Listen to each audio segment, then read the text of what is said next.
Hallelujah. परमेश्वर यीशु, हम आज के दिन को तेरे हाथ में लेते हैं प्रभु। स्तुति आराधना में तेरी उपस्थिति बनी रही।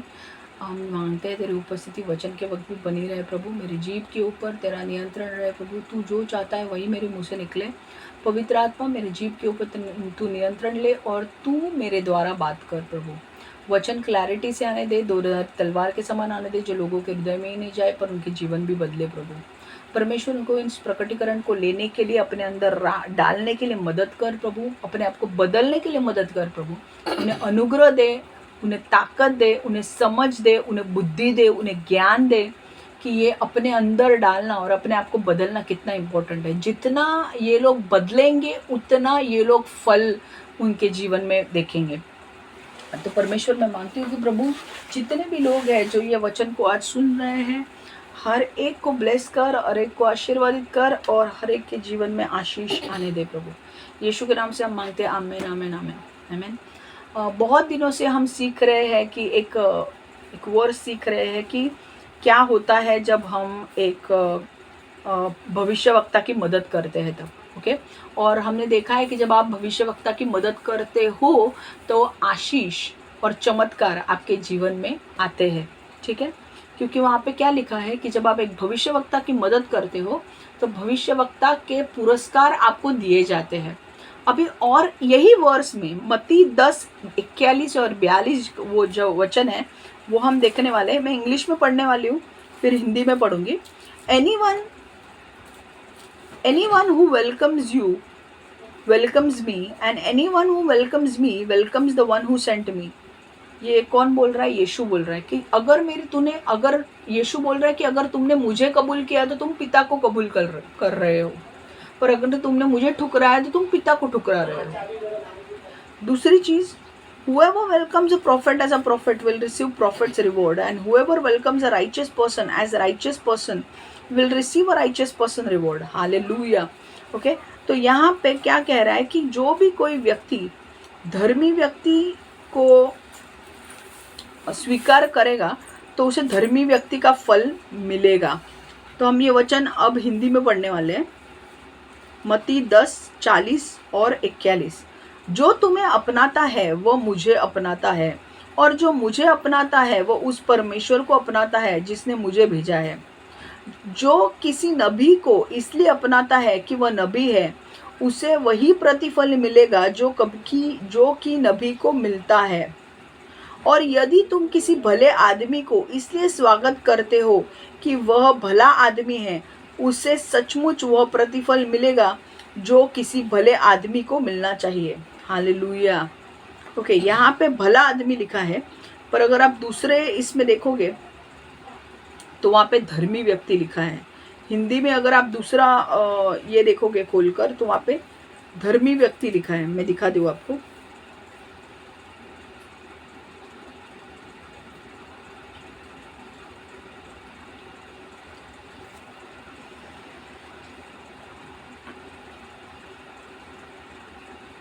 जो भविष्यवक्ता को भविष्यवक्ता जानकर ग्रहण करे वह भविष्यवक्ता का बदला पाएगा, और जो धर्मी जानकर धर्मी को ग्रहण करे वह धर्मी का बदला पाएगा।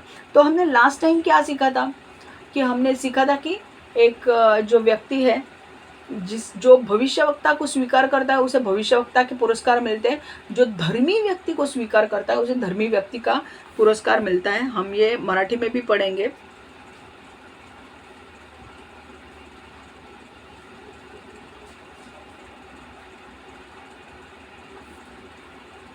और इसका मतलब क्या है हम सीखेंगे। धर्मी व्यक्ति का पुरस्कार मिलना मतलब क्या होता है वो हम पढ़ेंगे।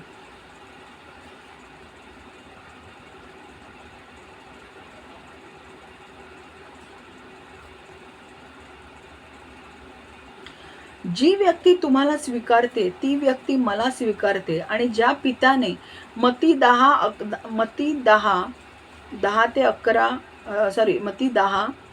40, 41 आणि 42 वाचते मी। जी व्यक्ती तुम्हाला स्वीकारते ती व्यक्ती मला स्वीकारते, आणि ज्या पिताने मला पाठवले त्यालाही स्वीकारते। जो कोणी संदेष्टाचा स्वीकार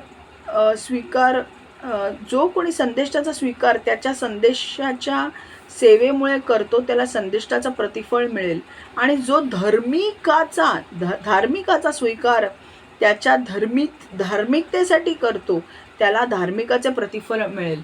देखो ये ना बहुत इंपॉर्टेंट वर्स है. अभी इसका मतलब क्या है? जो धर्मी व्यक्ति को स्वीकार करता है उसे धर्मी व्यक्ति के पुरस्कार मिलेंगे. इसका मतलब क्या है? ये हम आज समझेंगे. हमने ये समझा कि जब एक भविष्यवक्ता की आप मदद करते हो तो आपको भविष्यवक्ता के पुरस्कार मिलते हैं, और वो पुरस्कार क्या है? आशीष और चमत्कार. पर जब आप एक धर्मी व्यक्ति को धर्मी व्यक्ति के रूप में स्वीकार करते हो तो आपको उसके लिए धर्मी व्यक्ति का पुरस्कार दिया जाता है. तो ये धर्मी व्यक्ति का पुरस्कार क्या है? ओके, वो हम जानेंगे. तो पहली चीज यहाँ पे ये जानना जरूरी है कि धर्मी व्यक्ति होना मतलब क्या. ओके, धर्मी होना मतलब क्या? धर्मी होना मतलब इंग्लिश में धर्मी को बोलते हैं राइचियस. ओके, धर्मी होना मतलब पाप रहित होना, सिनलेस होना. ओके, धर्मी होने का मतलब क्या है? Righteous means to be sinless and to live justly. Okay, righteous means to live sinless. Okay, to be sinless and to live justly. धर्मी व्यक्ति का होने का मतलब है निष्पाप होना. धर्मी व्यक्ति का होने का मतलब है निष्पाप होना और सही जीवन जीना. निष्पाप होना मतलब कोई पाप नहीं करना और सही मार्ग पर जीना. ओके, धर्मी व्यक्ती होणे म्हणजे पाप रहित राहणे आणि सत्य मार्गावर चालणे. धर्मी व्यक्ती होणे म्हणजे पाप रहित होणे. पाप रहित म्हणजे निष्पाप होणे. ओके, पाप रहित होणे आणि सत्य मार्गावर चालणे. सत्य मार्ग पर चलना और निष्पाप होना उसे कहते हैं धर्मी व्यक्ति होना. ठीक है, गॉट इट. ठीक है, अब मुझे मत पूछना धर्मी क्या है. धर्मी मतलब जब मैं बोलूँ धर्मी तो आपके दिमाग में आना चाहिए कि धर्मी व्यक्ति वो होता है जो पाप नहीं करता, जो निष्पाप है और सही मार्ग पर चलता है, जो सत्य के मार्ग पर चलता है. ठीक है, अब दूसरा पॉइंट यहाँ पे ये है कि धर्मी व्यक्ति कौन है. ओके, अगर यहाँ पे वचन में लिखा है कि जब आप एक धर्मी व्यक्ति को धर्मी व्यक्ति के रूप में स्वीकार करते हो तब आपको धर्मी व्यक्ति के पुरस्कार मिलते हैं, तो यहाँ पे हमें ये जानना जरूरी है कि ये धर्मी व्यक्ति है कौन. जब हम धर्मी व्यक्ति को स्वीकार करेंगे तभी हमको धर्मी व्यक्ति के पुरस्कार मिलेंगे. पर अगर हमें पता ही नहीं है कि धर्मी व्यक्ति है कौन तो हम उसे स्वीकार कैसे करेंगे. तो धर्मी व्यक्ति कौन है? धर्मी व्यक्ति है Yeshu. Who is the righteous person. इस पृथ्वी पर कोई भी धार्मिक नहीं है. सिर्फ एक ही मनुष्य जो यहाँ पर आकर गया है वो है यीशु पृथ्वी पर, और वो ही धर्मी है. Okay, so who is the righteous person? Jesus is the righteous person. और आप बोलोगे कि यार ऐसे कैसे तू बोल सकता है, क्योंकि जीसस कहता है मैं मार्ग सत्य और जीवन हूँ. हालेलुया. ओके, मैं मार्ग सत्य और जीवन हूँ. यीशु ही मार्ग है, यीशु ही सत्य है, यीशु ही जीवन है. हालेलुया. तो अगर दूसरा प्रश्न आपके मन में आता है कि ठीक है, अगर हमें धर्मी व्यक्ति को अपनाना है तो हमें किसे अपनाना पड़ेगा? धर्मी व्यक्ति यीशु है. ठीक है, और अगर आपको एक वचन देखना है तो मैं आपको वचन ये बता रही हूँ, यूहन्ना 14:16.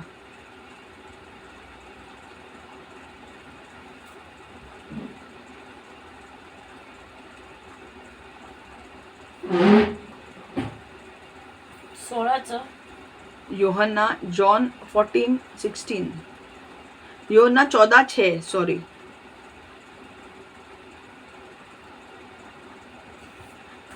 Jesus answered, John 14:6. Jesus answered, I am the way and the truth and life. No one comes to me, to Father, except through me. If you really know me, you will know my Father as well. From now on, you do know him and have seen him. Okay? तो परमेश्वर क्या कह रहा है कि मैं सत्य, मार्ग और जीवन हूँ। हम ये हिंदी में भी पढ़ेंगे।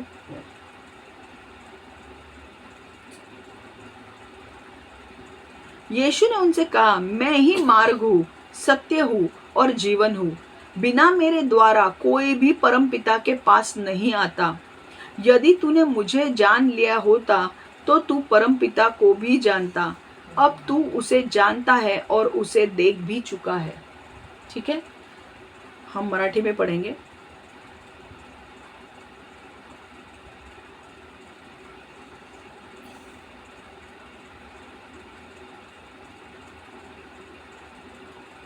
येशूने त्याला म्हटले, मार्ग, सत्य व जीवन मीच आहे.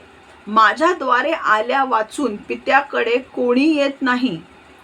मी कोणी आहे हे तुम्ही ओळखले असते तर माझ्या पित्याला ओळखले असते. आतापासून तुम्ही त्याला ओळखता व तुम्ही त्याला पाहिले आहे. ओके, तो पहली चीज मैंने क्या कहा कि धर्मी होना मतलब क्या? धर्मी होना मतलब निष्पाप होना, मतलब पाप नहीं करना, सत्य मार्ग पर चलना और सही चीजें करना। अब धर्मी व्यक्ति कौन है? अब दूसरा सवाल, धर्मी व्यक्ति कौन है? धर्मी व्यक्ति इस पृथ्वी पर कोई भी नहीं है सिवाय यीशु के। क्यों? क्योंकि यीशु ही धर्मी है, यीशु ही सत्य है, मार्ग है और जीवन है। आप बोलेंगे कि तू कैसे कॉन्फिडेंटली बोल सकती है कि यीशु ही धर्मी व्यक्ति है? देखो यहाँ पर एक चीज हमें समझने की जरूरत है कि हमें आदम और हवा ने क्या किया वो जानना जरूरी है। ठीक है, आदम और हवा जगत के मतलब पृथ्वी पर पहला मनुष्य और पहली औरत का जन्म हुआ। हम एक वचन पढ़ेंगे और उस वचन से हम जानेंगे कि आदम और हवा को जब परमेश्वर ने बनाया था तो उन्हें परफेक्ट बनाया था, उनको सबसे राइट बनाया था, परफेक्ट बनाया था, उसमें कोई खोट नहीं थी। और उन्हें कहा गया था कि मैं तुम्हें, आदम और हवा को वाटिका में मतलब एक गार्डन में रखा गया था और गार्डन में रखने के बाद उन्हें कहा गया था कि गार्डन में से कोई भी फल तुम खा सकते हो। गार्डन में बहुत सारे पेड़ थे, उसमें से कोई भी फल खा सकते हो, पर अच्छे और बुरे का ज्ञान देने वाले वृक्ष के फल से नहीं खाना है, और अगर तुम खाओगे तो तुम मर जाओगे। और यही यहाँ से ही सब चीजें, सब पाप की शुरुआत होती है। जब तक आदम और हवा ने वो फल नहीं खाया था उनके अंदर पवित्र आत्मा था। हालेलुया, वो भी पवित्र थे। बट अब क्या हुआ देखो, हम देखेंगे उत्पत्ति 2:15-17 पढ़ेंगे हम। मैं जब कह रही हूँ कि यीशु पापी नहीं है, ओके, उसने पाप नहीं किया है, तो मुझे पहले आदम से शुरुआत करना पड़ेगा क्योंकि यीशु भी आदम और हवा के वंशावली से आया है। ठीक है,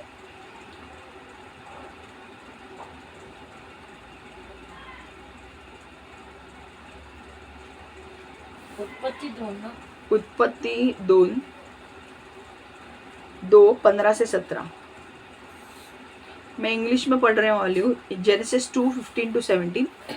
The Lord God took the man and put him in the garden of Eden to work it and take care of it.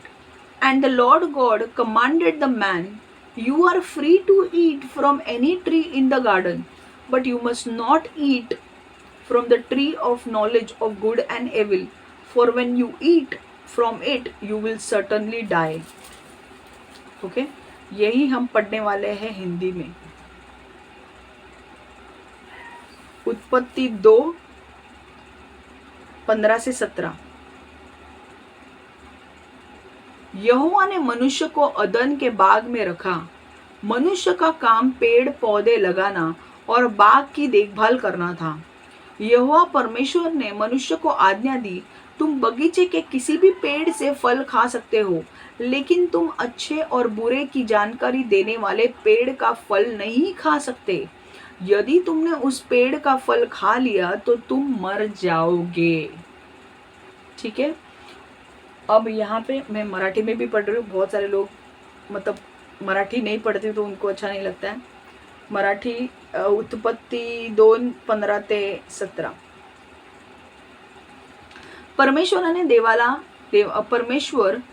देवाने मनुष्याला एदन बागेत नेऊन तिची मशागत व राखण करायला ठेवले. परमेश्वर देवाने मनुष्याला एदन बागेत नेऊन तिची मशागत व राखण करायला ठेवले. तेव्हा परमेश्वर देवाने आदमाला अशी आज्ञा दिली की बागेतील वाटेल त्या झाडाचे फळ यथेच्छ खा.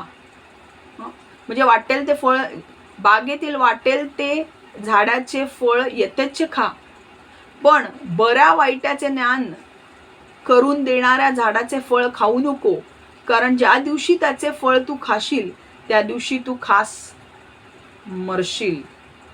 ओके, तो यहाँ पे परमेश्वर क्या बोल रहा है? देखो यहाँ पे परमेश्वर बोल रहा है कि परमेश्वर ने आदम और हवा को, अभी हमें पाप की समझ होना जरूरी है. अगर मैं बोल रही हूँ कि यीशु पापी नहीं है और वो धर्मी व्यक्ति था, वो पापी नहीं था, वो सत्य मार्ग पे चलता था और वो पाप नहीं करता था, तो आपको पहला ये जानना जरूरी है कि वो आदम और हवा के वंशावली से आया है और आदम और हवा ने क्या किया? पाप किया. ठीक है, तो अभी यहाँ पे अभी मैं आपको आदम और हवा के बारे में स्टोरी बता रही हूँ ताकि आपको बाद में यीशु कैसे पाप रहित है वो मैं बता सकती हूँ.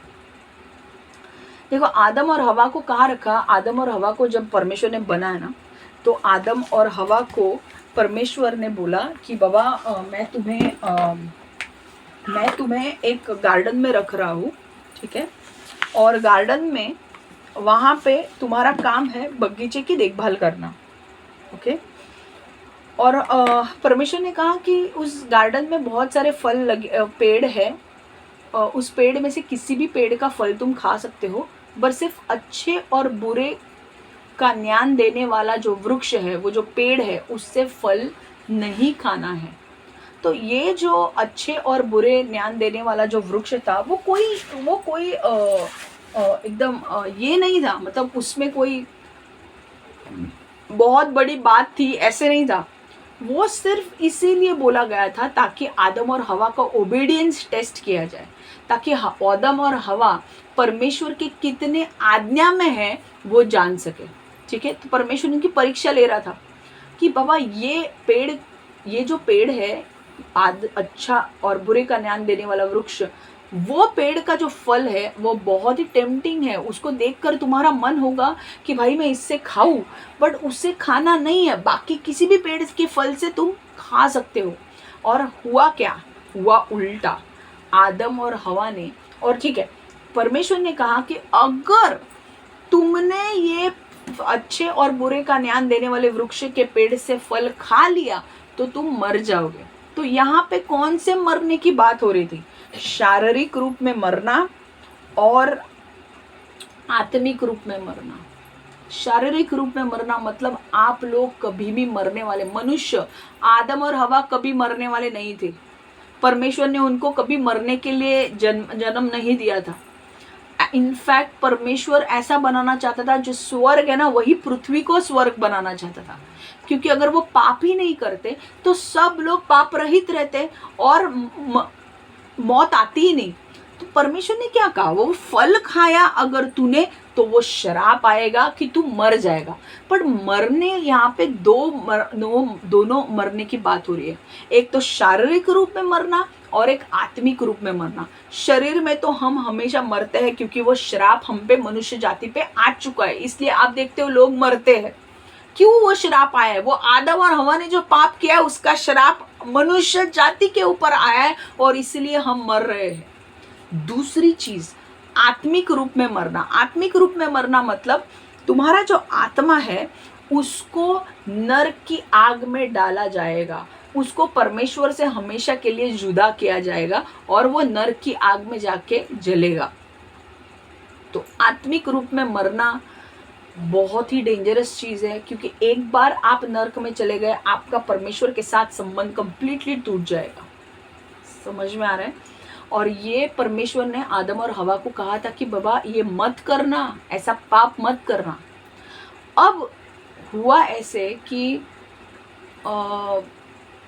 आत्मिक रूप में मरना, देखो शारीरिक रूप में मरना जो है वो जो पाप जो श्राप आ गया, शारीरिक रूप में तो आज भी लोग मरते हैं, पर आत्मिक रूप में मरना, ओके, परमेश्वर ने उसके लिए एक मार्ग को खोला और वो था बलि देना, ठीक है। और बलि के बारे में हम बाद में बात करेंगे, बट आत्मिक रूप में मर जाना ये बात बहुत इम्पॉर्टेंट है समझना कि तुम्हारा मरने के बाद आत्मा बाहर आता है। और अगर तुम अगर पापी हो, क्योंकि आदम और हवा ने पाप किया तो उसके बच्चों में क्या हुआ, जब आदम अभी ओके ठीक है हम वो इसमें भी जाने वाले। आदम और हवा को क्या बोला था, वो फल में से ना खाने के लिए, और अगर खाओगे तो मर जाओगे। तो दो मौत आएगी, एक फिजिकल डेथ और स्पिरिचुअल डेथ, शारीरिक मौत और आत्मिक मौत। शारीरिक मतलब शरीर में मरोगे, आत्मिक मौत मतलब तुम्हारा आत्मा नरक में डाला जाएगा और परमेश्वर से हमेशा के लिए जुदा किया जाएगा। दूसरा और एक हम वचन देखेंगे,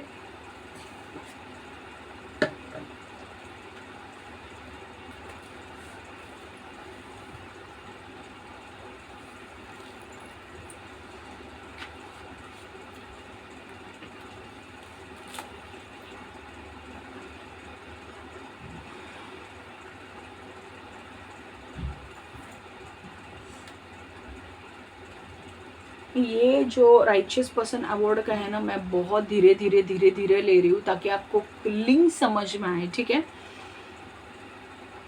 ओके, अब क्या हुआ उस टाइम पे जब परमेश्वर ने आदम और हवा को राइट अथॉरिटी दे के रखी थी कि आदम और हवा को ऐसे नहीं किया था कि भाई तुम्हें जन्म दिया है तो मतलब छोड़ दिया, हाँ जन्म दे के छोड़ दिया, नहीं, उनको अधिकार दिया था। पानी के नीचे रेंगने वाली चीजों के ऊपर अधिकार, जमीन पर चलने वाली चीजों के ऊपर अधिकार, और ऊपर आसमान में उड़ने वाली चीजों के ऊपर अधिकार दिया था। तो वो सारी जो बर्ड्स, रेप्टाइल्स, जानवर जो है ना, वो आदम के अधिकार में थे, वो डरते थे आदम से, ठीक है। अब शैतान ने जब ये देखा कि आदम और हवा को ये अधिकार मिला है, शैतान बहुत चालाक था। शैतान ने कहा कि मुझे इसे फंसा कर इसका अधिकार मुझे ले लेना है। और उसने कैसे वो अधिकार लिया ये हम जानने वाले हैं अभी। देखो मैं इंग्लिश में पढ़ रही हूँ, आज भले ही थोड़ा सा लेंगे, आप पार्ट 1 पार्ट 2 पार्ट 3 करेंगे, ठीक है। द फॉल, उत्पत्ती, जेनेसिस 3, उत्पत्ती 3 पढ़ रही हूँ मैं, मराठी मध्ये उत्पत्ती 3 वाचते मी, पण इंग्लिश मध्ये पहिले वाचते। The fall. Now the serpent was more crafty than any of the wild animals the Lord God had made. Okay, मैं एक मिनट, हाँ मैं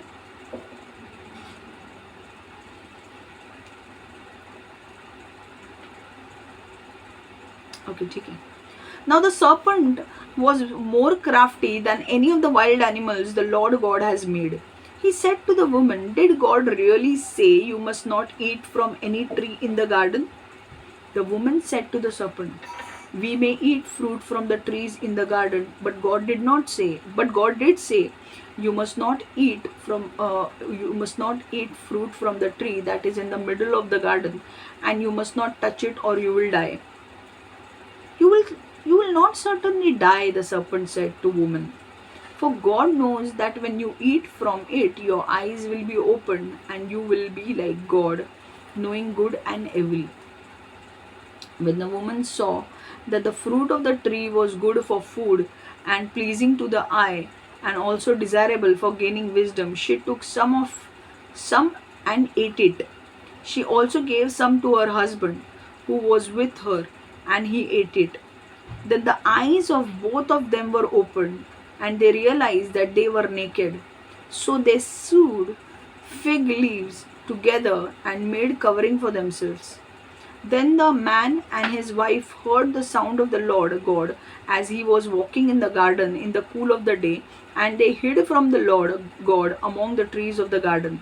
But the Lord God called to the man, where are you? He answered, I heard you in the garden, and I was afraid because I was naked, so I hid. And he said, who told you that you were naked? Have you eaten from the tree that I commanded you not to eat from? The man said, the woman you put here with me, she gave me some fruit from the tree, and I ate it. Then the Lord God said to the woman, What is this you have done? Woman said, The serpent deceived me and I ate. So the Lord God said to the serpent, Because you have done this, cursed are you above all livestock and all wild animals. You will crawl on your belly. You will eat the dust all the days of your life. I will put enmity between you and the woman, and between your offspring and hers, and he will crush your head, and you will strike his heel. To the woman he said, I will make your pain in childbearing very severe.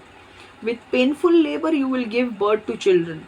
Your desire will be for your husband, and he will rule over you. To Adam he said, Because you listened to your wife and ate fruit from the tree about which I commanded you, you must not eat from it. Cursed is the ground because of you. Through painful toil you will eat food from it, and all the days of your life.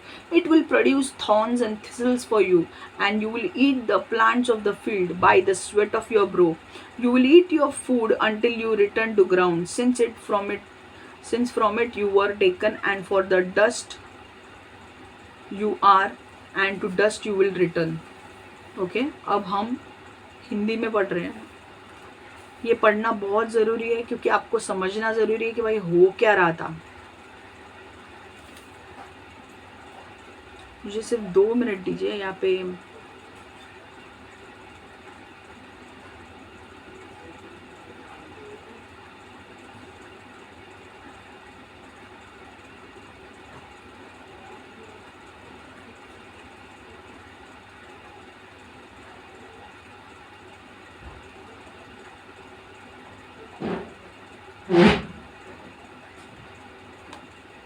Okay, पाप का आरंभ. Okay, यहोवा द्वारा बनाए गए सभी जानवरों में सबसे अधिक चतुर सांप था. वो स्त्री को धोखा देना चाहता था. सांप ने कहा, हे स्त्री, क्या परमेश्वर ने सचमुच तुमसे कहा है कि तुम बाग के किसी पेड़ से फल ना खाना? देखो अब क्या हुआ, एक एक धीरे धीरे पार्ट में समझा रही हूँ. मैंने कहा देखो, लूसीफर जो है,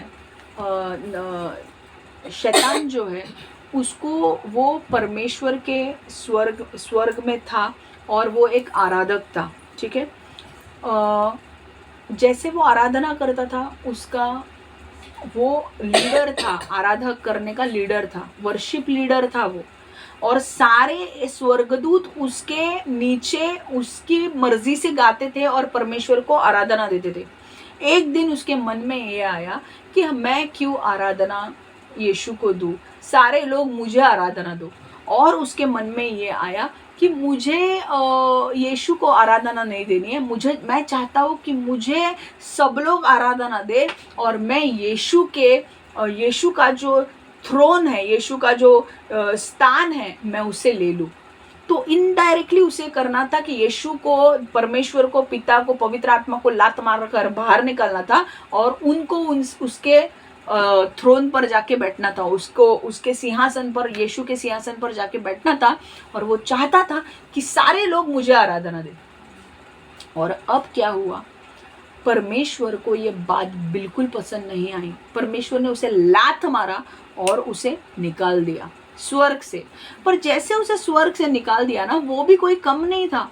ऐसा नहीं था कि भाई उसे दुख हो रहा है कि परमेश्वर ने मुझे स्वर्ग से निकाला. ये वो रेबिलियस मतलब उसके अंदर गुस्सा था. वो उसने माफी नहीं मांगी परमेश्वर से, उसने परमेश्वर के खिलाफ गया वो. और वो सिर्फ अकेला खिलाफ नहीं गया, उसने परमेश्वर के एक त्रियांश 1/3 जो हम बोलते हैं ना, इतने मेजॉरिटी के स्वर्गदूतों को भड़काया और उनको अपने साथ वो पृथ्वी पर लेकर गया. परमेश्वर को जैसे पता चला कि भाई ये जो स्वर्गदूत है लूसीफर, जिसको मैंने मेरे आराधना के लिए बनाया, इसीलिए जब भी आप वर्शिप लीडर बनते हो, केयरफुल रहो कि आपके अंदर घमंड ना आए. आप जो बोलते हो लोग वैसे करते हैं, पर आपको वर्शिप लीड कराना है किसके नाम ने? आपको वर्शिप लीड करना है, परमेश्वर को वर्शिप देना है, आपको खुद को वर्शिप नहीं देना है. समझ में आ रहा है? और यही लूसीफर ने किया. लूसीफर ने वो वर्शिप अपने लिए लेने की कोशिश की, वो सिंहासन अपने लिए लेने के लिए कोशिश की. और परमेश्वर को ये बात बिल्कुल अच्छी नहीं लगी, और परमेश्वर ने उसे लात मारकर बाहर स्वर्ग से निकाल दिया. क्योंकि स्वर्ग एक ऐसी जगह है जहाँ पर पाप नहीं है। और ये विचार लूसीफर के मन में आना मतलब बहुत बड़ी बात है। और उसने वो सिर्फ गया नहीं, उसने 1/3 1/3 एंजल्स को अपने साथ ले लिया और उन्होंने भी बोला ठीक है, हमें भी नहीं रहना है, हमें भी जाना है। सब लोगों को नीचे परमेश्वर ने फेंक दिया और ये सारे किधर आके गिरे? पृथ्वी पर आके गिरे। ठीक है, इसीलिए यहाँ पे बाइबल, अगर आप बाइबल स्टूडेंट हो तो प्री एडमिक स्टेज भी है। आदम और हवा के पहले का भी स्टेज है। ये हमने बाइबल क्लास में सीखा था कि आदम और हवा से शुरुआत नहीं हुई है या पृथ्वी से शुरुआत नहीं हुई है। पृथ्वी जब बेडोल थी उसके पहले ही ये गंदे जो लूसीफर, शैतान, उसके जो डीमंस है वो आके गिरे पृथ्वी पर। अब उनको कोई काम धंधा नहीं था। जब उन्होंने देखा कि आदम और हवा को बना दिया है, तो आदम और हवा को मनुष्य बनाया है और परमेश्वर के स्वरूप में बनाए हैं, तो उसे इतना गुस्सा आया कि लूसीफर ने बोला कि भाई अगर मुझे किसी के साथ, मुझे परमेश्वर के साथ अगर बदला लेना है तो मुझे उसके लोगों के साथ बदला लेना पड़ेगा। तो बदला कैसे लेगा वो? क्योंकि आदम और हवा को परमेश्वर ने क्या किया था? अधिकार देके रखा था। सारे पानी के नीचे जितने भी जानवर है उसके ऊपर अधिकार, रेंगने वाले जमीन पर जितने भी जानवर है उसके ऊपर अधिकार, उड़ने वाले पंछियों के ऊपर अधिकार, हर चीज के ऊपर। और परमेश्वर ने बोला था उनको मारकर खा। सारे लोग आदम से डरते थे, इतना अधिकार दिया था। पर जब लूसीफर, अब क्या था, लूसीफर एक्टिव था क्योंकि वो अपने साथ इतने सारे डीमंस को लेकर आया था पृथ्वी पर। अब उसे पता चल गया था कि आदम और हवा को मिल गया है और आदम और हवा को अब परमेश्वर टेस्ट कर रहे हैं कि ये फल से खाना नहीं है। अगर लूसीफर को पता था कि अगर ये बंदा आदम को मैं अगर लुभाऊं, हवा को लुभाऊं फल खाने के लिए, वो फल खा जाएगी, परमेश्वर का दंड उसके ऊपर आएगा और पाप की शुरुआत हो जाएगी। और इसीलिए उसने क्या किया? देखो, यहोवा द्वारा बनाए गए सभी जानवरों में से सभी अधिक चतुर सांप था। देखो, अभी ये जो सांप जो था उस टाइम पे, मुझे नहीं लगता वो क्रॉल करता था। क्रॉल मतलब रेंगता था, नहीं, मुझे लगता था सांप सीधा था। ओके, और सांप उस टाइम पे बातें भी करता था। ठीक है, तो उसने सांप, देखो इन जनरल अगर आप देखोगे तो सांप कोई बुरा नहीं है। सांप के अंदर लूसीफर आकर सांप को गंदा बना दिया है। ओके, बट नॉर्मली बाइबल में अगर स्नेक कहा जाता है तो snake is considered as Lucifer, शैतान को बोला जाता है। तो लूसीफर ने क्या किया? सांप के अंदर आकर आदम हवा से बात करने की कोशिश की। उसे पता था कि हवा को इतना ज्ञान नहीं है, मैं हवा से बात करूंगा। और अभी क्या बात करता है देखो, यहोवा द्वारा बनाए गए सभी जानवरों में सबसे अधिक चतुर सांप था। वो स्त्री को धोखा देने चाहता था। सांप ने कहा, हे स्त्री, क्या परमेश्वर ने सचमुच तुमसे कहा है कि तुम बाग के किसी पेड़ से फल ना खाना? तो सांप बोलता है कि सच में परमेश्वर ने कहा है क्या कि किसी भी पेड़ से फल मत खाना? स्त्री ने कहा, नहीं, परमेश्वर ने यह नहीं कहा। हम बाग के पेड़ों से फल खा सकते हैं, लेकिन एक पेड़ है जिसके फल हम लोगों को नहीं खा सकते। तो उसने कहा कि हम कोई भी पेड़ से फल खा सकते हैं, बट जो अच्छे और बुरे का ज्ञान देने वाला वृक्ष है उसमें से फल नहीं खा सकते। परमेश्वर ने हम लोगों से कहा, बाग के बीच के पेड़ के फल तुम नहीं खा सकते, तुम उसे छूना भी नहीं तो तुम मर जाओगे। ओके, परमेश्वर ने ये नहीं कहा था कि तुम उसे छुओ मत, परमेश्वर ने ये कहा था कि तुम उसे खाओ मत। ओके, और परमेश्वर ने ये कहा था कि अगर तुम इसे खा लोगे तो तुम पाप की शुरुआत हो जाएगी और तुम्हें उसका दंड मिलेगा, और उसका दंड है मृत्यु। तुमने मेरे आज्ञा का उल्लंघन किया है, तुमने पाप किया है, और पाप का दंड क्या है? मृत्यु। मृत्यु क्या है? रोमन्स 3:23 हम देखते हैं वचन कि पाप का wages of sin is death, but gift of God is eternal life. Okay, so पाप का दंड क्या है? मृत्यु। मृत्यु क्या है? शारीरिक मृत्यु, physical death and spiritual death. Physical death में शरीर मर जाएगा, आत्मिक डेथ में हमारा आत्मा नरक में डाला जाएगा। अब तो इतना पता है हवा को कि हम मर जाएंगे, लेकिन सांप जो था उसके अंदर कौन था? उसके अंदर था श्रूड लूसीफर। ओके, और लूसीफर को वचन को ट्विस्ट करना बहुत अच्छी तरह से आता है। देखो, वो स्वर्ग में रह चुका है, उसको स्वर्ग के तौर तरीके पता है, उसको स्वर्ग में बाइबल भी जो है ना वो भी पता है, तुमसे ज्यादा बाइबल उसे पता है, और उसे ट्विस्ट भी करना आता है बाइबल को। बट अगर गॉड तुम्हारे साथ है ना तो वो तुम्हारा कुछ भी बिगाड़ नहीं सकता। अब देखो उसने क्या चतुराई की, देखो। लेकिन सांप ने स्त्री से कहा, तुम मरोगी नहीं। देखो सांप ने क्या किया, वर्ड को ट्विस्ट कर दिया। परमेश्वर ने कहा था ना कि अगर तुम इसमें से फल खाओगे तो तुम मर जाओगे, तो तू कौन है बोलने वाला कि तुम नहीं मरोगे? समझ में आ रहा है? शैतान हमेशा वचन से आपको वचन ट्विस्ट करेगा, तो उसे वचन ट्विस्ट करने मत दो। वचन को अच्छी तरह से समझो, डीप में जाओ, क्योंकि वचन अगर पढ़ते पढ़ते, एक तो अगर आपको वचन पता नहीं है तो ट्विस्ट करना उसके बाएं हाथ का खेल है। आदम और हवा को वचन ही पता नहीं था। जब परमेश्वर उसको बोल रहा है कि अगर तुम खाओगे तो तुम मर जाओगे, तो परमेश्वर बड़ा है या शैतान बड़ा है? ऑफ कोर्स परमेश्वर बड़ा है। सांप आके बोलता है तुझे तुम नहीं मरोगे, तुम उसके ऊपर कैसे भरोसा रख सकते हो? जब तक ये उन लोगों ने पाप नहीं किया था, परमेश्वर उनके साथ था, परमेश्वर का रिलेशन उनके साथ था।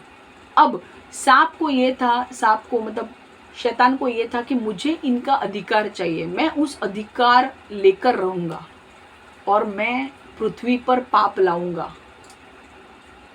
और पाप जॉन यूहन्ना 10:10 क्या कहता है? शैतान का पाप करना क्या है? छीनना, ओके, लूटना और मार डालना। वो तुमसे छीनता है, he will steal your joy, वो छीनेगा, he will destroy you and he will kill you. ये 3 काम वो करता है। अब देखो परमेश्वर जानता है कि यदि, अब देखो, लेकिन सांप ने स्त्री से कहा तुम मरोगी नहीं। वर्ड को ट्विस्ट किया।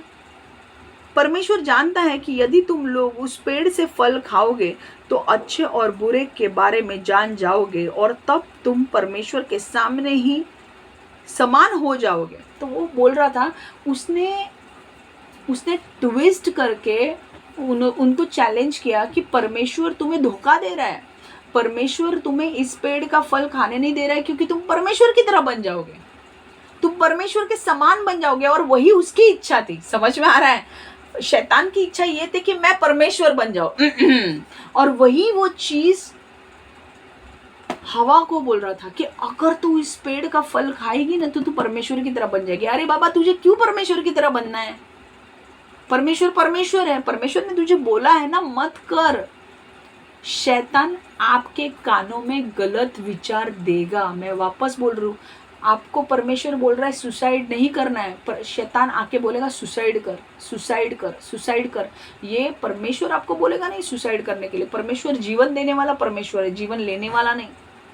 तो अगर ये गलत आवाज जो आपके कान में आ रही है ना, पता नहीं मैं किसके बारे में बोल रही हूँ, किसके लिए बोल रही हूँ, पर जो कान में आपके आवाज आ रही है ना, अरे मर जा मर जा मर जा, ये आवाज शैतान की ओर से, और बिल्कुल मत सुनो उसकी बात। आपको जिंदा रह के परमेश्वर के भले भले काम करने हैं। खाओगे तो अच्छे और बुरे के बारे में जान जाओगे, और तब तुम परमेश्वर के समान हो जाओगे। तो उसने कैसे ट्विस्ट किया, देखो वर्ड को, कि तू अगर खाएगा ना तो तू परमेश्वर की तरह बन जाएगा। अब क्या आया उसके अंदर? लालच। स्त्री ने देखा कि पेड़ सुंदर है, उसने देखा कि फल खाने के लिए अच्छा है और पेड़ उसे बुद्धिमान बनाएगा। तब उस स्त्री ने पेड़ से फल लिया और उसे खाया। स्त्री ने किसकी बात सुनी? शैतान की बात सुनी। स्त्री को किसकी बात सुनी थी? परमेश्वर की। जब तुम्हें परमेश्वर कुछ बोलता है कि भाई ये नहीं करना है, तो वो नहीं करना है, क्योंकि परमेश्वर जब बोलता है कि वो नहीं करना है, उसके पीछे परमेश्वर का बड़ा मकसद है। वरना अगर तुम वो गलत काम करोगे तो उसके परिणाम भुगतने पड़ेंगे तुमको। और परमेश्वर ने कहा था कि अगर तुमने वो फल खाया तो मर जाओगे। और शैतान हमेशा आएगा आपके पास वचन को टेढ़ा करके। और अभी आपका प्रॉब्लम ये है कि आपको वचन ही नहीं पता है, तो उसको आपको टेढ़ा करने में 2 मिनट नहीं लगेंगे। तो अगर आपको कोई भी आवाज सुनाई देती है ना, मर जा, सुसाइड कर, अपने आप को मार डाल, मेडिसिन लेके मार, दारू पी के मार दे, सिगरेट पी के मार दे, पॉइजन लेके मार दे, ये सारे आवाज गंदे यीशु मसीह के नहीं है। यीशु मसीह तुमसे कह रहा है जिंदा रहो, मेरे लिए बड़े बड़े काम करो। ये आवाज लूसीफर के है। और अगर मुझे नहीं पता कौन, अगर आप कोई सुसाइड भी करने की सोच रहे हो तो परमेश्वर बोल रहा है नहीं करो, दिन बदलने वाले हैं तुम्हारे। शैतान तुम्हें डरा रहा है, शैतान तुम्हें निराश कर रहा है, निराशा से बाहर आओ। शैतान का काम है वर्ड को ट्विस्ट करके बोलना, और यही उसने बोला। परमेश्वर ने कहा तुम फल खाओगे तो मर जाओगे, शैतान ने कहा तुम फल खाओगे तो मरोगे नहीं, तुम यीशु की तरह बनोगे। और यही चीज जब देखो, आप जब गलत किसी बात को, किसी गलत मेंटोर आप रखते हो ना, गलत टीचर की सुनते हो, गलत गुरु की सुनते हो ना, आपकी बर्बादी तय है, आपकी बर्बादी तय है। इसीलिए आप परमेश्वर का आवाज सीखना, परमेश्वर का आवाज समझना सीखो। आपके पास तो बाइबल भी नहीं है, कुछ भी नहीं है, पर आपको बिल्कुल जान नहीं देनी है। चीजें बहुत अच्छी होने वाली है आगे चल के। आज के जो प्रॉब्लम्स है कल मिटने वाले हैं। ये थोड़े टाइम के लिए, फेस के लिए, मैं क्यों बोल रही हूँ पता नहीं, पर ये किसी के लिए तो है। आपको बिल्कुल जान नहीं देनी है, बिल्कुल अपने आप को सुसाइड नहीं करना है, बिल्कुल पॉइजन नहीं पीना है, बिल्कुल कुछ भी करके नहीं रहना है। बहुत जल्दी आपके दिन बदल रहे हैं।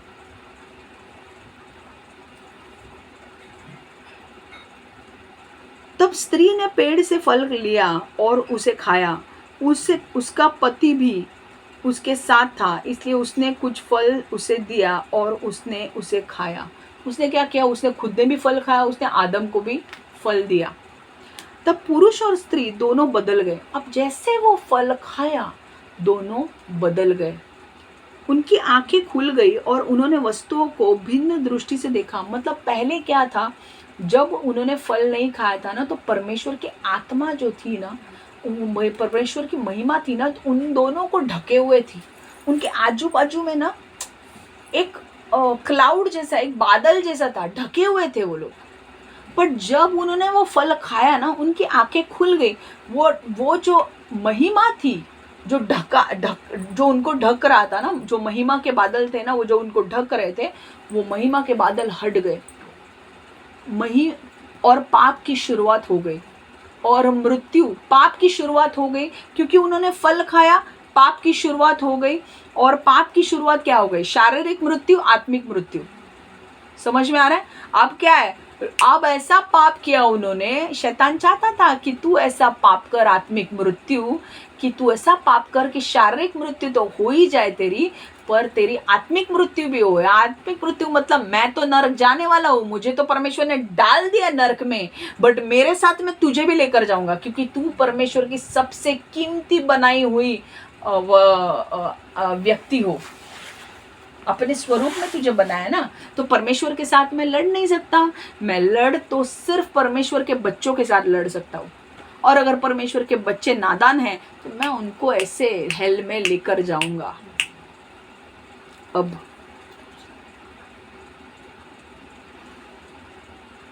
तब पुरुष और स्त्री दोनों बदल गए। उनकी आंखें खुल गई और उन्होंने वस्तुओं को भिन्न दृष्टि से देखा। उन्होंने देखा कि उनके कपड़े नहीं हैं, वे नंगे हैं। देखो, पहले मैंने कहा ना, परमेश्वर की महिमा उनको ढक रही थी। वो एक दूसरे को जब देख रहे थे ना, तो उनको कोई भी गलत नहीं लग रहा था। वो परमेश्वर की महिमा उनको ढक रही थी। बट जब उनने फल खाया, तो परमेश्वर के आज्ञा का उल्लंघन किया और पाप की शुरुआत हो गई, और उनके अंदर जो पवित्र आत्मा था वो निकल गया। जब पवित्र आत्मा निकल गया तो उनके अंदर कौन आया? उनके आत्मा के अंदर शैतान आ गया और उनकी आत्मिक आंखें खुल गई। उनकी आंखें खुल गई, वो एक दूसरे को नंगे देखने लगे। जब वो लोग एक दूसरे को नंगे देखने, इतने टाइम से जब वो एक साथ थे, तो उनको समझ में नहीं आया कि वो नंगे हैं, क्योंकि परमेश्वर की महिमा उनको ढक रही थी। जब फल खाया, पाप किया, तो वो नंगे, तब उनकी आंखें खुल गई और वो एक दूसरे को नंगे देखने लगे। जैसे वो नंगे देखने लगे, क्या हुआ देखो, उनकी आंखें खुल गई और उन्होंने वस्तुओं को भिन्न दृष्टि से देखा। उन्होंने देखा कि उनके कपड़े नहीं हैं और वे नंगे हैं। इसलिए उन्होंने कुछ अंजीर के पत्ते लेकर उन्हें जोड़ा और कपड़ों के स्थान पर उन्हें अपने लिए पहना। तो उन्होंने क्या किया, अंजीर के पत्ते जो है वो निकाले फटाफट फटाफट, और औरत ने, हवा ने भी लगाए और आदम ने भी लगाए, ताकि वो अपनी शर्म को ढक सके। तब पुरुष और स्त्री ने दिन के ठंडे समय में यहोवा परमेश्वर के आने की आवाज बाग में सुनी। और परमेश्वर का रिश्ता आदम और हवा के साथ बहुत गहरा था। परमेश्वर उनको मिलने के लिए स्वर्ग से पृथ्वी पर आता था और उनके साथ बातें करता था, उनके साथ वॉक लेता था। और आज वो समय आ गया कि वापस परमेश्वर आया था उनसे मिलने के लिए। और जब जैसे परमेश्वर आया तो क्या हुआ देखो, तब पुरुष और स्त्री ने दिन के ठंडे समय में यहोवा परमेश्वर के आने की आवाज बाग में सुनी। वे बाग में पेड़ों के बीच में छिप गए। यहोवा परमेश्वर ने पुकार कर पुरुष से पूछा, तुम कहाँ हो? तो परमेश्वर ने देखा कि परमेश्वर आया है और ये दोनों छिप गए, आदम और हवा उसे देखकर। परमेश्वर ने पूछा, तुम कहाँ हो? पुरुष ने कहा, मैंने बाग में तेरे आने की आवाज सुनी और मैं डर गया, मैं नंगा था इसलिए छिप गया। तो आदम ने कहा कि देखो, मैंने तेरी आवाज़ सुनी, मैं नंगा था इसलिए मैं डर गया तेरे सामने आने के लिए। तो यहोवा परमेश्वर ने पुरुष से पूछा, तुमने किसने बताया कि तुम नंगे हो? परमेश्वर ने कहा कि तुम्हें किसने बताया तुम नंगे हो? क्योंकि पता है ना आपको, एक महिमा थी उनके शरीरों के आजू बाजू। आप अगर उनको देखते थे तो आपको कुछ नहीं दिखता था, क्योंकि ग्लोरी थी, ग्लोरी से कवर थे वो लोग, महिमा से कवर थे वो लोग। पर क्योंकि पाप किया वो महिमा चली गई, वो बादल जो उनको ढक रहा था वो हट गया। यहोवा परमेश्वर ने पुरुष से पूछा, तुमने किससे बताया कि तुम नंगे हो? तुम किस कारण से शर्माए? क्या तुम उस विशेष पेड़ का फल खाया जिसे मैंने तुम्हें न खाने की आज्ञा दी थी? पुरुष ने कहा, तूने जो स्त्री मेरे लिए बनाई उसने उस पेड़ से मुझे फल दिया और मैंने उसे खाया। तब यहोवा ने परमेश्वर ने स्त्री से कहा, यह तूने क्या किया? तो आदम ने कहा कि देख, जो स्त्री तूने बनाई ना, उसने मुझे वो फल दिया और मैंने खाया। तो अब परमेश्वर ने स्त्री से क्या कहा देखो, अब जो कर्सेस परमेश्वर देता है ना, वो 3 लोगों के ऊपर श्राप आते हैं। एक तो श्राप 4 लोगों के ऊपर आते हैं। आदम के ऊपर श्राप आया, हवा के ऊपर श्राप आया, सांप के ऊपर श्राप आया और शैतान के ऊपर श्राप आया। सांप के अंदर आकर शैतान काम कर रहा था, पर सांप के ऊपर भी श्राप आया। और क्या श्राप आया वो देखो। इसीलिए मैं कहती हूँ ना कि जब आप परमेश्वर के विरुद्ध जाकर कुछ करते हो ना, उसके परिणाम आपको भुगतने पड़ेंगे। इसलिए मत करो, परमेश्वर के विरुद्ध काम जाकर मत करो, उसके परिणाम भयानक होते हैं। और ये आदम और हवा ने जो पाप किए ना, उसके परिणाम सारे मनुष्य जाति भुगतने वाली थी। तो आदम और हवा ने जो पाप किया, उसने पाप करने के बाद क्या हुआ वो मैं बता रही हूँ। पहले मैं मुझे ये पूरा पढ़ने दो। देखो अभी तब यहोवा परमेश्वर ने स्त्री से कहा, यह तूने क्या किया? स्त्री ने कहा, सांप ने मुझे धोखा दिया, उसने मुझे बेवकूफ बनाया और मैंने फल खा लिया। तब यहोवा परमेश्वर ने सांप से कहा, तूने यह बहुत बुरी बात की, इसलिए तुम्हारा बुरा होगा, अन्य जानवरों की अपेक्षा तुम्हारा बहुत बुरा होगा। तुम अपने पेट के बल रेंगने को मजबूर हो गए। मतलब मैंने कहा ना, सांप पहले सीधा था, समझ में आ रहा था, वो सीधा था, सांप ऐसे नहीं चलता था। बट क्योंकि सांप ने अपने शरीर में शैतान को आने दिया, परमेश्वर ने सांप को भी नहीं छोड़ा और सांप को कहा कि अब तू कैसे चलेगा? देखो, इसलिए तुम्हारा बुरा होगा, अन्य जानवरों की अपेक्षा तुम्हारा बहुत बुरा होगा। तुम अपने पेट के बल रेंगने को मजबूर हो गए। समझ में आया? तू पेट के ऊपर रेंगेगा। और वो इतना, see it is not very easy. समझ में आ रहा है? पेट के ऊपर रेंगते रेंगते जाना, समझ में आ रहा है? क्रॉलिंग करके जाना। तो सांप को श्राप मिला कि तू मट्टी खाएगा। सांप कहाँ होता है? सांप का पहला कैसा था? सीधा था वो मट्टी वट्टी नहीं खाता था, वो ऐसा ही था सीधा। क्योंकि श्राप मिला, उसे मट्टी पर रेंगना पड़ा। और आज अब कोई भी सांप देखो, सब रेंगने वाले सांप है। क्यों है वो आदम और हवा के टाइम पे जो श्राप मिला ना, वो सारे सिर्फ देखो ये जो श्राप आए हैं ना, ये सांप के पूरे जाति पर आए हैं। समझ में आ रहा है? जानवरों के सारे जाति पर नहीं, सांप इन्वॉल्व था, इसलिए सांप की हर एक जाति रेंगती है। देखो आप, मनुष्य के ऊपर जो श्राप आया, अब देखो तुम्हारा बहुत बुरा होगा, तुम अपने पेट के बल रेंगने को मजबूर होंगे और धूल चाटने को विवश होगा। क्या मुंह में क्या तो जाता उसके, धूल जाती है ना, क्योंकि धूल पे रेंगता है वो। जीवन की सभी दिनों में मैं तुम्हें और स्त्री को एक दूसरे का दुश्मन बनाऊंगा। ये जो है, ये एक भविष्यवाणी है जो आने वाले दिनों के बारे में दर्शाता है।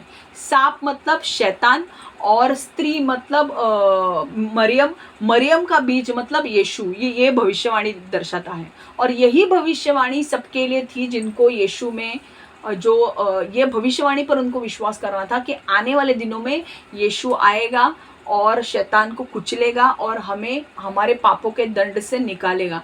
जब लोग पहले के विश्वास करते थे इस बात पर, तब वो लोग स्वर्ग जाते थे। समझ में आ रहा है? फरसी लोगों ने यीशु को आमने सामने देखा, फिर भी विश्वास नहीं किया, वो नरक गए। बहुत सारे लोगों ने इस बात पे, जिन्होंने इस भविष्यवाणी पे विश्वास किया, वो लोग स्वर्ग गए कि आने वाले दिनों में, भले आप भी नहीं दिख रहा है, यीशु आएगा, वो हमारे पापों के, हम जो भी पाप कर रहे हैं उसका दंड वो अपने ऊपर लेगा और हमें स्वर्ग लेकर जाएगा। ये सिर्फ विश्वास करने से वो स्वर्ग जा रहे थे। आज हमको क्या विश्वास करना है? यीशु आके गया है, आने वाला नहीं है। अभी आने वाला रैप्चर के लिए है, अभी दंड लेने के लिए नहीं आने वाला है। दंड लेने के लिए आके गया वो क्रूस पर। तो हमें क्या विश्वास करना है कि यीशु हमारे लिए क्रूस पर गया, मारा गया, गाड़ा गया और तीसरे दिन जी उठा। हमारे पाप उसने अपने ऊपर ले लिए, और हमें विश्वास करना है कि यीशु तू मेरा प्रभु है और तू मेरे पापों के लिए मारा गया, गाड़ा गया और जिंदा हुआ तीसरे दिन, और तूने मेरे पापों को ले लिया। आज मैं तुझ पे विश्वास करता हूँ, आज मेरे पाप क्षमा हुए हैं, मेरा नाम जीवन की पुस्तक में लिखा जाएगा। समझ में आ रहा है? अब तुम्हारे बच्चे और उसके बच्चों के आपस में दुश्मन होंगे और तुम इसके बच्चों के पैर में डसोगे और वो तुम्हारा सिर कुचल देगा। इसका मतलब क्या है? वो मरियम के बच्चा यीशु के बारे में, और शैतान, सांप मतलब शैतान के बारे में बोल रहा है कि शैतान यीशु को तकलीफ देगा, पर फाइनली यीशु जाकर क्रूस पर शैतान के सिर को कुचल देगा और फाइनल विक्ट्री लेगा। समझ में आ रहा है? तब यहोवा परमेश्वर ने स्त्री से कहा, मैं तेरी गर्भवती में तुझे बहुत दुखी करूंगा। देखो ये एक्चुअली नहीं होने वाला था। आज आप देखो, स्त्रियों को देखो, थोड़ा सा भी दर्द होता है तो वो लोग फटाफट सी सेक्शन के लिए जाते हैं, बोलते भाई दुख सहन नहीं हो रहा है, क्योंकि बाइबल में भविष्यवाणी दी है कि मैं तुझे दुख दूंगा। मतलब ये कर्ज दिया। किसको दिया? स्त्रियों को। और आज सारी स्त्रियों को वो कर्ज है। आज हर एक स्त्री जो जिसके बच्चे हुए हैं वो जानते हैं। अगर आपका नॉर्मल डिलीवरी हुआ है तो आप जानते हो कि क्या कॉन्ट्रैक्शंस आते हैं। ओके, और बहुत सारे लोगों के सीजरिन हुआ है, उनको नहीं पता, बट बहुत सारे लोग जानते हैं कि इट्स पेनफुल, राइट? और ये क्या है? ये श्राप है जो सारे औरतों के ऊपर आया। क्यों? क्योंकि Eve is the mother of all the living.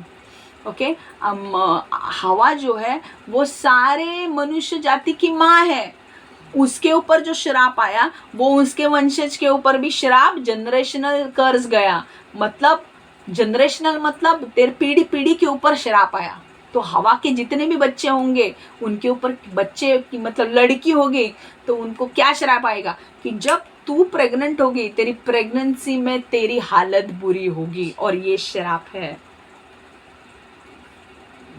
मैं तेरी गर्भ व्यवस्था मैं तुझे बहुत दुखी करूंगा, और जब तू बच्चा जननेगी तब तुझे बहुत पीड़ा होगी। और यस, इट इज ट्रू कि बच्चा होने के वक्त बहुत दर्द होता है। इसलिए मोस्टली आजकल डॉक्टर्स सी सेक्शन ओपन कर दिया है और डॉक्टर्स धमाल बहुत इसमें कमा रहे हैं। एक सी सेक्शन में 40 से 50 हज़ार, कहीं गए नहीं, 40-50 हज़ार में बहुत नॉर्मल हॉस्पिटल की बात कर रही हूँ। अगर आप बहुत बड़े हॉस्पिटल में एडमिट होते हो तो लाखों तो गए ही गए तुम्हारे सी सेक्शन में। अगर तुम पैसे वाले हो तो सी सेक्शन बहुत अफोर्ड कर सकते हो, अगर नहीं अफोर्ड कर सकते हो तो वैसे ही तुम्हें जन्म देना पड़ेगा। राइट है, ठीक है। तो ये हर एक औरत को उसमें मैं एक ही दरख्वास्त करना चाहती हूँ कि जो भी हस्बैंड्स हैं, जब आपकी वाइफ प्रेग्नेंट है तो ध्यान में रखना ये बात कि उसे मदद करो। उसे ऐसा नहीं कि हाँ छोड़ दो, you know care for her. उसकी डिलीवरी के टाइम पे तुम रहो, ऐसा नहीं कि मैं मेरी मीटिंग है, मेरी ये है, मेरा वो है। No, you be with her because she is going to go through that unbearable pain. If you are going through C-section ठीक है fine, but if you are going through a normal one, उसके साथ खड़े रहो। उस वक्त prayer करो यीशु से कि परमेश्वर उसका दुख कम हो जाए, उसका पेन कम हो जाए, because that pain is bad. तो मैं पतियों को बोलना चाहती हूँ कि उस वक्त अपने वाइफ के साथ खड़े रहो, उसके साथ हाथ पकड़ो, उसके साथ रहो। अगर डॉक्टर्स अलाउ कर सकते हैं पतियों को अंदर आने के लिए तो प्लीज़ अलाउ करें। पतियों को अंदर आने के लिए अलाउ एक्चुअली करना चाहिए, फॉरेन में अलाउ होता है, उनको एक सपोर्ट मिलता है यार। डॉक्टर्स वो फैमिली नहीं है, पति उनका फैमिली है, तो उन्हें एक सपोर्ट मिलता है। तो allow only the husbands to come inside. उन्हें पता है कि उनके साथ एटलीस्ट हाथ पकड़ के वो रहेंगी तो भी उनके लिए ईजी होगा। I know what it is to go through it, because मैं स्पिरिचुअल डिलीवरीज बहुत करती हूँ। नेचुरल डिलीवरी नहीं हुई है बट स्पिरिचुअल डिलीवरीज बहुत होती है, and spiritual deliveries are equal to natural deliveries. वैसे उससे भी ज़्यादा डरावनी होती है वो। ओके, तो it's important that your husband stage with you, वो आपके साथ खड़ा रहे और वो आपके साथ रहे। अब प्रेयर में रहो husbands, pray for your wife, she is going to deliver. अगर सिजरिन नहीं है, नॉर्मल है, pray, you need prayers, she should get that grace to go through that pain। ठीक है। और अब तू बच्चा जन्मेगी पर तब तुझे बहुत पीड़ा होगी, तेरा चाहत तेरी पति के लिए होगी किंतु वह तुझ पर प्रभुता करेगा। हर वाइफ को उसके हस्बैंड चाहिए होता है, बट यहाँ पे लिखा है कि एक श्राप आएगा कि he will rule over you, वो डोमिनेट करेगा तेरे ऊपर। ओके, बट ज़रूरी नहीं है ऐसा। आज हम यीशु में हैं, यीशु ने क्रूस पर जाने के बाद आदम और हवा से जो श्राप, जो चीज़ें उसने छीनी थी, शैतान ने जो छीनी थी, यीशु ने हमें वापस दी है। तो हमें डरने की ज़रूरत नहीं है। Even if we go through pregnancy, अगर दर्द होता भी है, we can pray to God, God will give us the grace to deliver the baby, right. And हमारा पति, गॉड ने ये नहीं बोला है कि तुझे डोमिनेंट रहना है या तुझे ये करना है, नहीं।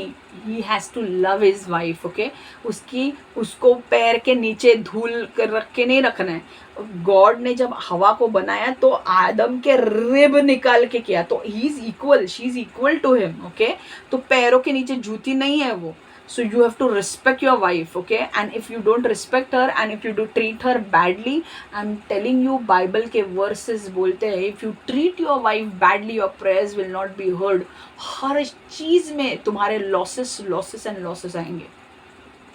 Even wife has to be submissive। मैं ये नहीं बोल रही wife has to be submissive, but the place where you really have to be submissive, like first you have to be submissive to God. अगर आप गॉड के authority में रहे पुरुष तो ही स्त्री आपके अथॉरिटी में रहेगी। ओके, अगर तुम अथॉरिटी में नहीं हो, भूल जाओ, स्त्री तुम्हारे अंडर अथॉरिटी में रहेगी। And she don't be, authority की ज़रूरत नहीं है, प्यार से करोगे ना तो सब हो जाता है, पर तुम पहले परमेश्वर के अधिकार में रहो। अगर तुम अधिकार में नहीं हो, don't expect your wife to be under your authority. Okay, then तब यहोवा परमेश्वर ने मनुष्य से कहा, मैंने आज्ञा दी थी कि तुम विशेष पेड़ का फल न खाना, किंतु तुमने अपनी पत्नी की बात सुने और तुमने उस पेड़ से फल खाया, इसलिए मैं तुम्हारे कारण इस भूमि को शाप देता हूँ। अपने जीवन के पूरे काल तक उस भोजन के लिए जो धरती देती है तुम कठिन मेहनत करनी पड़ेगी। हालेलुया, समझ में आ रहा है क्या हो रहा? पुरुष को क्या श्राप दिया कि पहले क्या होता था ना, वो वाटिका में जहाँ पे काम करता था, वो बीज भी बोता था या जो भी करता था, पानी ऊपर से नहीं आता था, बरसात नहीं होती थी, अपने आप पानी नीचे से ऊपर आता था। ग्राउंड से पानी ऊपर आता था, लैंड को भिगोता था और अपने आप फल आते थे, पेड़ उगते थे, फल आते थे, फूल आते थे। तो क्या मेहनत करनी पड़ती थी आदम को? नहीं, अपने आप पानी आता था, अपने आप लगता था, अपने आप पानी नीचे से क्योंकि उस टाइम पे बारिश नहीं हुई थी। बारिश कभी हुई? नोआ के टाइम पे। नोआ एक दो तीन जनरेशन के बाद आता है। तो उस टाइम पे पानी नीचे से आता था ऊपर, लैंड को पानी भिगोता था, पेड़ फल लगते थे, पेड़ लगते थे, फल लगते थे, फूल लगते थे। आदम को कोई मेहनत नहीं करनी पड़ती थी।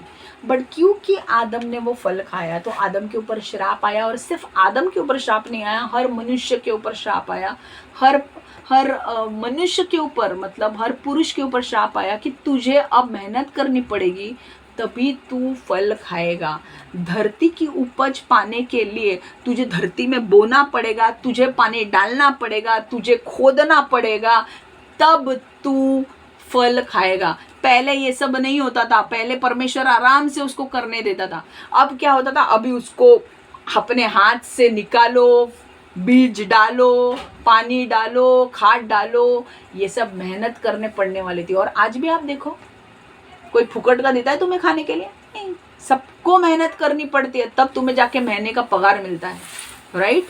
तो वैसे ही वो श्राप आज भी चल रहा है।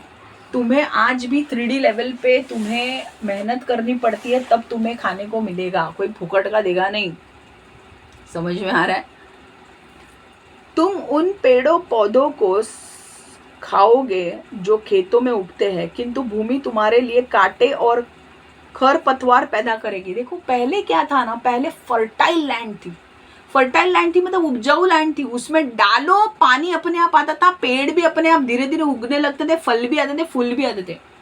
अब परमेश्वर बोल रहा है, अब तू जब करेगा ना, जब तू सींचेगा ना खेती, तो वो तेरे लिए पेड़ पौधे इतने आसानी से उगाएगी नहीं, तुझे मेहनत करनी पड़ेगी और उसमें मैं कांटे दूंगा। समझ में आ रहा है? कांटों को निकालना पड़ेगा, गलत घास को निकालना पड़ेगा, खुद के हाथ से खेती साफ करनी पड़ेगी, फिर तू अपने हाथ से खाएगा। वो जो खेती उगाएगी ना, फिर तू खाएगा। पहले जब परमेश्वर के ओबीडियंस में थे ना, इसलिए मैं बोलती हूँ ना, परमेश्वर के ओबीडियंस में जियो लाइफ। जब तुम ओबीडियंस में जीते हो, परमेश्वर बोलता है वो करते हो ना, उसमें आशीष है। जब तुम परमेश्वर के खिलाफ जाके किसी और के साथ और गलत काम करते हो, तुम्हें वहां पे आशीष नहीं मिलेगी। तुम्हें बोला गया था उसके साथ नहीं जाने के लिए, तुम गए, तुम्हारी लाइफ बर्बाद हो गई। अब तुम्हें परमेश्वर जो बोल रहा है वो करो, उसी में तुम्हारी लाइफ संवारने वाली है, बाकी कभी नहीं होने वाली है। अगर तुम उन गलत लोगों के साथ रहोगे तो लाइफ सुधरने वाली नहीं है। राइट लोगों के साथ रहोगे तो राइट ब्लेसिंग्स मिलेंगे। तुम अपने भोजन के लिए कठिन परिश्रम करोगे, तब तक परिश्रम करोगे जब तक माथे पर पसीना ना आए। मतलब पहले क्या था कि पसीना वसीना नहीं आता था, क्योंकि गॉड सब कुछ कर लेता था यार। गॉड उससे सिर्फ यरदन के वाटिका में रखा था कि भाई देखभाल करो, देखभाल करो में भी उसको कुछ नहीं करना था, सब परमेश्वर कर रहा था।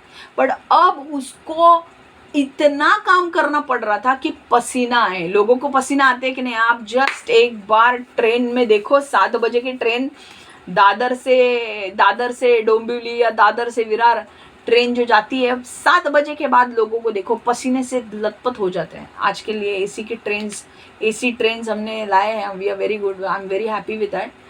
पहले मैं खुश नहीं थी, रेट्स के ऊपर से मैं खुश नहीं हूँ, थोड़ा रेट्स कम होने चाहिए, वो होंगे, ओके। बट अगर आप देखोगे तो हर मनुष्य, लेडीज हो या जेंट्स हो, पसीने से लथपथ हो जाते हैं, घर पे जाके नहाना पड़ता है, ऐसी मेहनत करनी पड़ती है, क्योंकि वो एक श्राप है। तब तुम कठिन मेहनत करोगे जब तुम्हारी मृत्यु न आ जाए, उस समय तक तुम दोबारा मिट्टी बन जाओगे। देखो अब तक क्या था, आदम और हवा मरने वाले नहीं थे, आदम और हवा क्या करने वाले थे? जिंदा रहने वाले थे। बट अब आदम और हवा क्या थे? मरेंगे, शरीर में मरेंगे। जब मैंने तुमको बनाया था तब तुम मिट्टी से बनाया था, और जब तुम मरोगे तब तुम उसी मिट्टी में पुनः मिल जाओगे। आदम ने अपने पत्नी का नाम हवा रखा, क्योंकि सारे मनुष्य का वह आदि माता थी। यहोवा परमेश्वर ने मनुष्य और उसकी पत्नी के लिए जानवरों के चमड़े से पोशाक बनाई। तब यहोवा ने ये पोशाक उन्हें दी। क्या किया? जानवरों के पोशाक से चमड़ी बनाई। मतलब परमेश्वर ने बोला कि भाई ये लोग शरीर में तो मरने वाले हैं, क्योंकि मौत तो आ गई, उन्होंने आज्ञा का उल्लंघन किया है मेरे, they disobeyed my command, so now there is the sin has started. पाप की शुरुआत हो चुकी है और अब पाप के वजह से they have sinned, Adam and Eve has sinned, पाप किया है, तो पाप का दंड क्या है? मृत्यु। तो शारीरिक मृत्यु मरने वाले हैं वो लोग, बट शरीर में मरेंगे, बट आत्मिक मृत्यु होगी, मैं उनको नरक में डालूंगा। बट परमेश्वर के नज़र में परमेश्वर के लिए ऐसा था कि नहीं, मुझे उनको नरक में नहीं डालना है। इसलिए परमेश्वर ने क्या किया, मैंने कहा और मैं वापस लेने वाली हुई है कि without shedding of blood there is no remission of sin. लहू बहाने, अगर लहू नहीं बहाया तो पाप की क्षमा मिलेगी नहीं। तो इसलिए परमेश्वर ने क्या किया, परमेश्वर ने यहाँ पे डायरेक्टली नहीं दिए कि भाई जानवरों को काटा और मारा, नहीं। परमेश्वर ने इनडायरेक्टली बोला है कि जानवरों की खाल निकाली और उनको कपड़े दिए। मतलब जानवरों की बलि चढ़ाई गई, खून बहाया गया ताकि इनके पाप क्षमा हो सके, और फिर उनको कपड़े दिए। समझ में आ रहा है? ये था, ठीक है। ये यहाँ तक ही हम लेने वाले हैं। कल नेक्स्ट टाइम हम आगे लेंगे, क्योंकि ये इम्पोर्टेंट था कि मैं लूँ। चलो, मुझे मराठी में एक बार पढ़ना है। मानवाचे पतन, देवाने केलेल्या सर्व वनचरांत सर्प फार धूर्त होता. तो स्त्रीला म्हणाला, तुम्ही बागेतल्या कोणत्याही झाडाचे फळ खाऊ नये असे देवाने तुम्हाला सांगितले, हे खरे काय?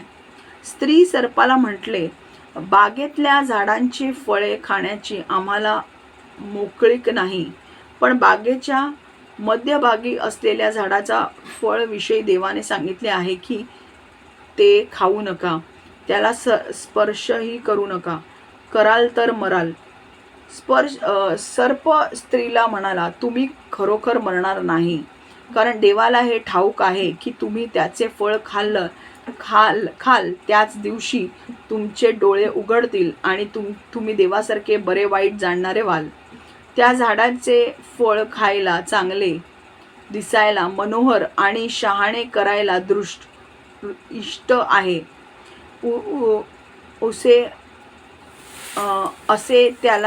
असे त्या स्त्रीला दिसून आले. तेव्हा तिने त्याचे फळ काढून खाल्ले आणि आपल्याबरोबर आपल्या पतीलाही ते दिले व त्याने ते खाल्ले. तेव्हा त्यांचे डोळे उघडले आणि आपण नग्न आहोत असे त्यांना कळून आले. तेव्हा त्यांनी अंजिराच्या पाने शिवून आपण्यासाठी कटिवेष्टीने केली. अंजिराचे पानं काढून ड्रेस बनवला. यानंतर शिळोप्याचा वारा सुटला असता परमेश्वर देव बागेत फिरत होता. त्याचा आवाज त्यांना ऐकू आला. तेव्हा परमेश्वर देवाचा दृष्टी पडून आदम व त्याची स्त्री बागेतल्या झाडांमध्ये लपली. तेव्हा परमेश्वर देवाने आदमाला हाक मारून म्हटले, तू कुठे आहेस? तो म्हणाला, मी बागेत तुझा आवाज ऐकला तेव्हा मी नग्न आहे म्हणून भिवून लपलो. देवाने म्हटले, तू नग्न आहेस हे तुला कोणी सांगितले? त्या झाडाचे फळ तू खाऊ नकोस अशी मी तुला आज्ञा केली होती, त्याचे फळ तू खाल्लेस का काय? आदम म्हणाला, जी स्त्री तू मला सोबतीला दिलीस तिने त्या झाडाचे फळ मला दिले आणि मी ते खाल्ले. परमेश्वर देव त्या स्त्रीला म्हणाला, हे तू काय केले? स्त्री म्हणाली, सर्प मला भुरळ घातली म्हणून मी ते खाल्ले. तेव्हा परमेश्वर देव सर्पाला म्हणाला, तू हे केलेस म्हणून सर्व ग्राम पशु व वंचर यांच्यापेक्षा तू शापग्रस्त हो. तू पोटाने चालशील आणि आयुष्यभर माती खाशील, आणि तू व स्त्री, तुझी संतती व तिची संतती यांच्यामध्ये मी परस्पर वैर स्थापीन. ती तुझे डोके फोडेल व तू तिचा टाच फोडशील. तो स्त्रीला म्हणाला, मी तुझे दुःख व तुझे गर्भधारण बहुगुणित करीन. तू क्लेशाने लेकर प्रसावशील, तरी तुझा ओढा नवऱ्याकडे राहील आणि तुझ्यावर स्वामित्व चालवेल. आदमाला तो म्हणाला, तू आपल्या स्त्रीचे ऐकलेस आणि ज्या झाडाचे फळ खाऊ नकोस म्हणून मी तुला आज्ञा केली होती त्याचे फळ तू खाल्लेस, म्हणून त्यामुळे भूमीला शाप आला आहे. तू आयुष्यभर कष्ट करून तिच्या उपज खाशील. तू तू ती तुला काटे व कुसळे देईल. तू शेतातले पीक खाशील. तू आपल्या निढाळाच्या घामाने भाकर मिळवून खाशील व अंत पुन्हा मातीला जाऊन मिळशील, कारण तिच्यातून तुझी उत्पत्ती आहे आणि तू मातीत आहेस आणि मातीला परत जाऊन मिळशील. आदमाने आपल्या बायकोचे नाव हवा ठेवले, कारण ती अवघ्या जीवधारी जननाची माता होय. परमेश्वराने आदम व त्याची स्त्री यांच्यासाठी चर्मवस्त्रे करून त्यांना घातली. बस इतना ही लेना है. आज हम इतना ही लेंगे. नेक्स्ट वीक इसका आगे का वर्जन हम लेने वाले हैं, सेकेंड पार्ट लेने वाले हैं. सेकेंड या थर्ड पार्ट तक जा सकता है and then will complete it. Okay, तो आज हमने जितना भी सीखा है उतना आप कोशिश करना कि आप अंदर लेने की कोशिश करो. ओके, समझने की कोशिश करो. Let's pray. परमेश्वर यीशु में मांगती हूँ प्रभु, आज जो भी हमने वचन सीखा है परमेश्वर, वचन के प्रकटीकरण को अंदर लेने के लिए मदद कर. इनके हृदय को खोल प्रभु, इनके हृदय को कोमल बना, इनको अनुग्रह दे उस वचन को समझने के लिए, अपने भीतर डालने के लिए और वचन के अनुसार चलने के लिए. हर शैतान की चाल इनके जीवन से निकल जाए, नष्ट हो जाए प्रभु. हर एक शैतान की चाल जो इनके जीवन में वो चल रहा है, यीशु के नाम से नष्ट हो जाए प्रभु. परमेश्वर मैं मांगती हूँ प्रभु, आने वाले दिनों में इनका उद्धार होने दे. परमेश्वर इनको बाइबल में और बढ़ा प्रभु. परमेश्वर मैं मांगती हूँ प्रभु, इनको चालाक बना प्रभु. और परमेश्वर इनके जीवन से गलत लोग और गलत चीज़ों को निकाल दे प्रभु. यीशु के नाम से मैं प्रार्थना करती हूँ. आमेन, आमेन, आमेन. पार्ट 2 हम नेक्स्ट वीक मिलेंगे. God bless you all. Take care.